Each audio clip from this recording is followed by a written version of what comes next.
Welcome to our channel. Today we how to scale performance with Asana, beginner guide step by step clearly. To effectively scale performance with Asana, begin by creating an account if you haven't already.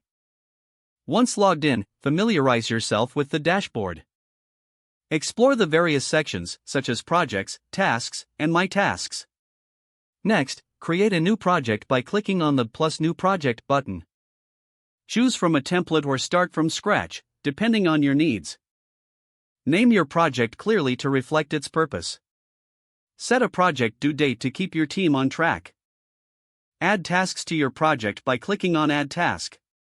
Break down large tasks into smaller, manageable subtasks for clarity. Assign tasks to specific team members to encourage accountability.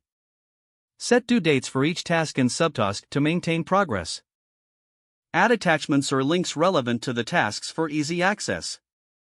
Utilize project sections to categorize tasks by phase or priority. Leverage Asana's tags to enhance organization and searchability. Regularly update task statuses to reflect progress and roadblocks. Encourage team members to comment on tasks for collaboration and feedback.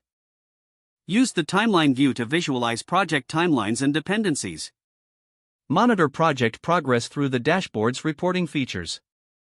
Adapt your project plan based on performance insights and feedback. Hold weekly check-ins to discuss project updates and challenges. Continuously refine your project workflows as your team scales. Explore integrations with other tools your team uses to enhance functionality. Foster a culture of communication and collaboration within Asana.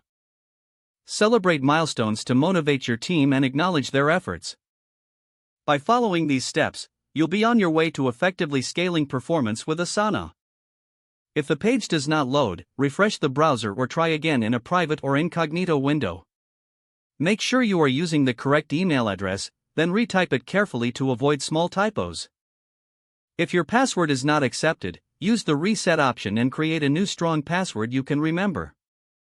Check your spam folder for verification or security emails, then complete any requested confirmation steps. Don't forget to like this video and subscribe to our channel for more step-by-step tech guides.